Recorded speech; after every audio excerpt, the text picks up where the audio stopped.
These notes are a continuation of 1.2 Standards of Measurement. This is part 3.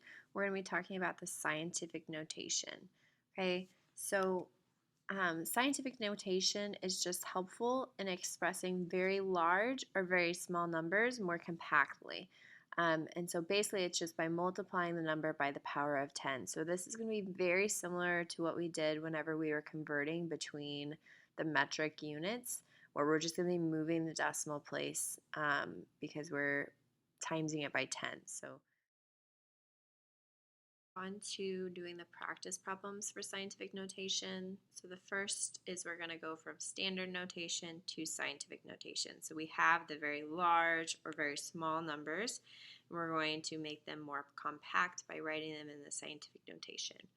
Okay, so the first thing that we're wanting to do is we're going to want to find the decimal place on the number. Okay, so I'm going to go through each 4 of these and find the decimal place and just mark them. So remember, if there's no decimal shown, it's going to be at the very end of the number. For B, same thing, there's no decimal, so I'm going to put one at the very end.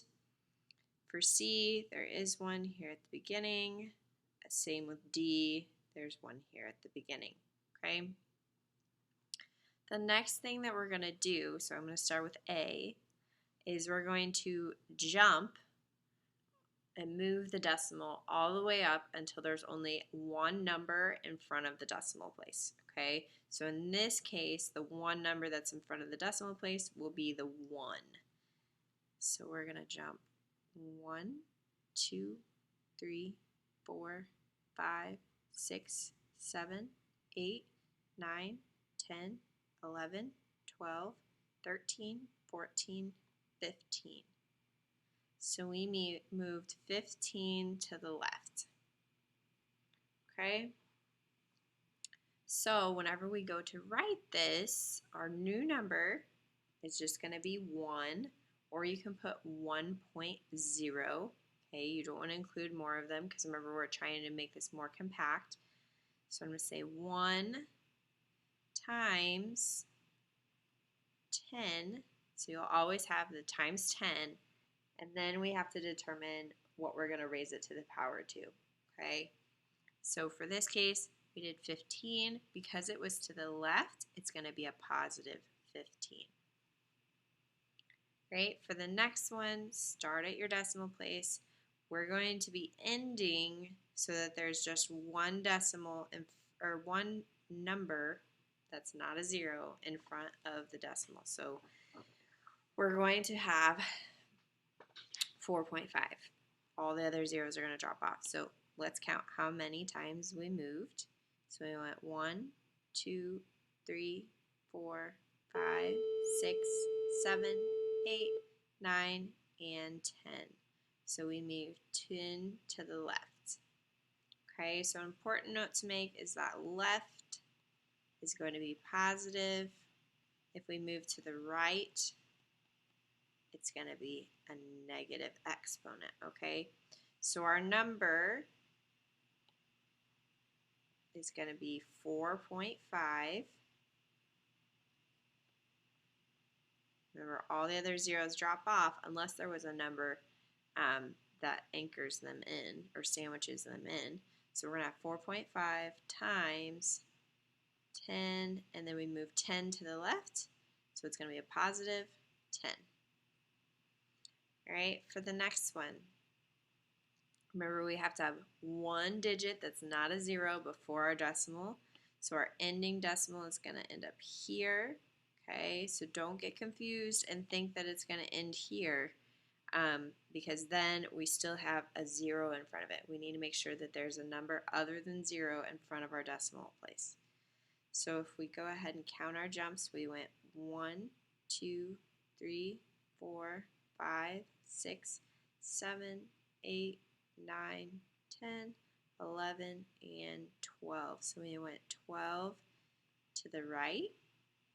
Okay, so our number is just going to be 1 times 10, and then we went to the right, so it's going to be negative, and we jumped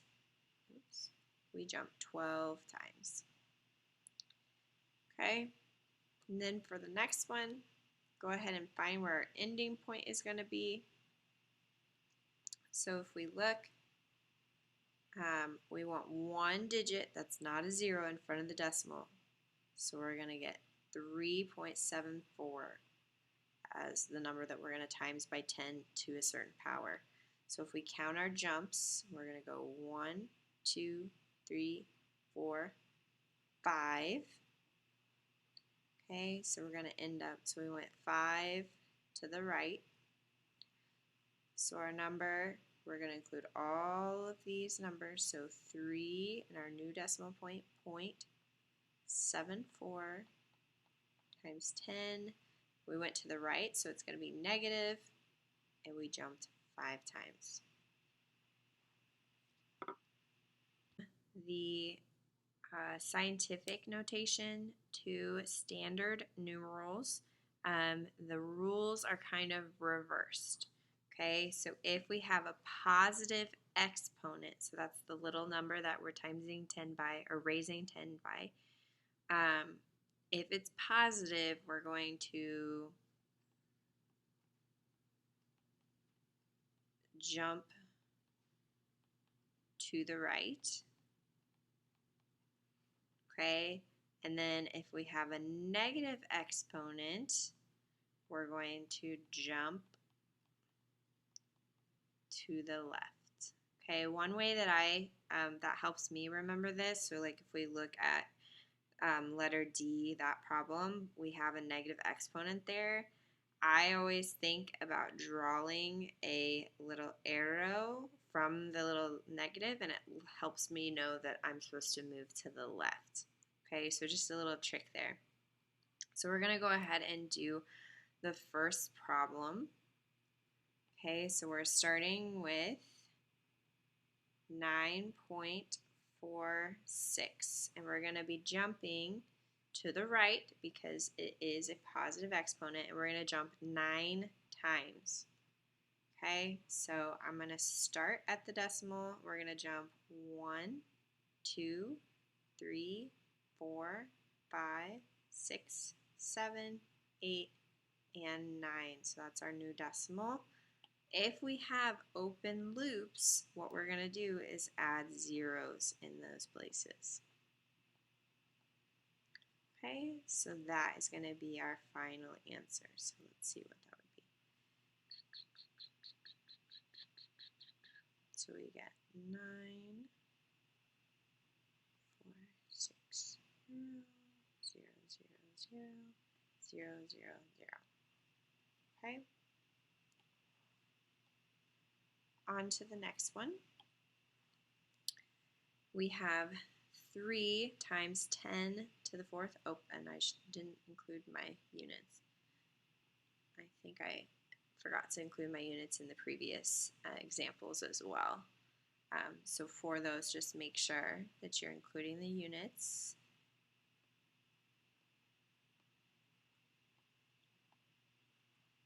Okay. All right, so back to these. So we have 3, so that's what we're going to be starting with. Okay, and then the decimal would be right behind it. Then we're going 10 to the 4th. So we're going to move 4 spaces to the right because it's a positive number. So 1, 2, 3, 4. Okay, fill in the loops. So we're going to get 30,000 as our answer. It's in centimeters per second. Okay. For the next one, we have 1.5. So that's what we're starting with, 1.5. And we have 10 to the negative 5th. So negative means we're going to jump to the left, and we're going to jump 5 places. So start at your decimal, and we're going to jump 1, 2, 3, 4, 5. This will be our new decimal place. We're going to fill in the loops, empty loops. So our final answer will be 0.000, let's see, 4 zeros, 1 5 millimeters. Okay, and then for the last problem, we're starting with 2.6. Oh, let me move this actually. 2.6. Okay, and we're going to be timesing by 10 to the 11th, negative 11th. So because it's negative, we're going to jump to the left. Okay, so starting at our decimal, we're going to jump 1, 2, 3, 4, 5, 6, 7, 8, 9, and 10. Okay, fill in our zeros.